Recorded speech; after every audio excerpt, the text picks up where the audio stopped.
Welcome back to AskAPop. Today we're talking about two very different moms, one mission fulfilled. Okay, now what were you doing when you were a teenager? Scratch that.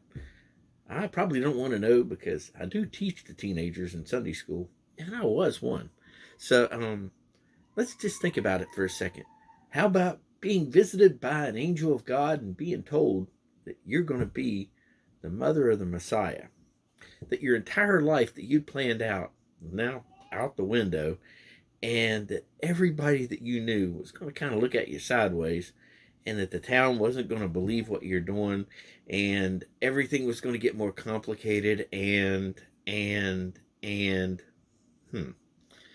when I teach about Mary to folks that uh, pretty much their whole idea of Mary and the Christmas comes from the Christmas story, that's when the, the aha moment kind of sinks in. Because if you can stop and think for a second and realize that this was a young girl that had her entire life that, she'd already kind of planned out, it was upended. But instead of freaking out, she leaned in and turned into God and said, "Here am I, send me."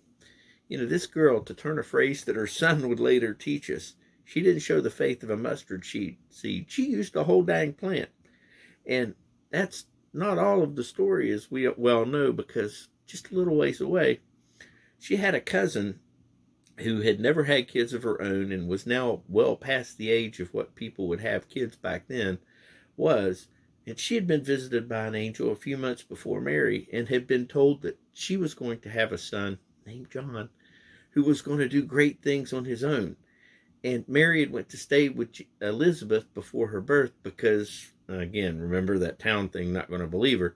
And heck, that town even ran Jesus out of town years later. The two of the women had met up, and while the babies were still in the women's wombs, John started doing his job even back then.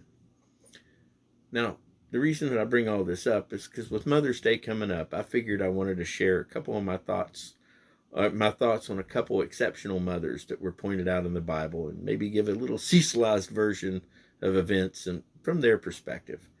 Now, the pictures that I'm been showing today are all taken from Nazareth, the town of Mary, and one of the pictures has the best mother, Mimi, and wife in the entire world praying away in one of those churches. For all you moms, pseudo moms, because we know that mom is a title, mother is DNA. Here's wishing you all a very happy Mother's Day from AskAPop in the Connections Ministry. The Bible verses today are just one, Luke chapter 1, 39 through 55.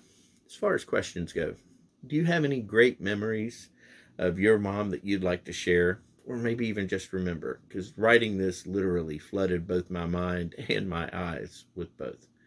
God bless you. And again, happy Mother's Day to all the moms out there.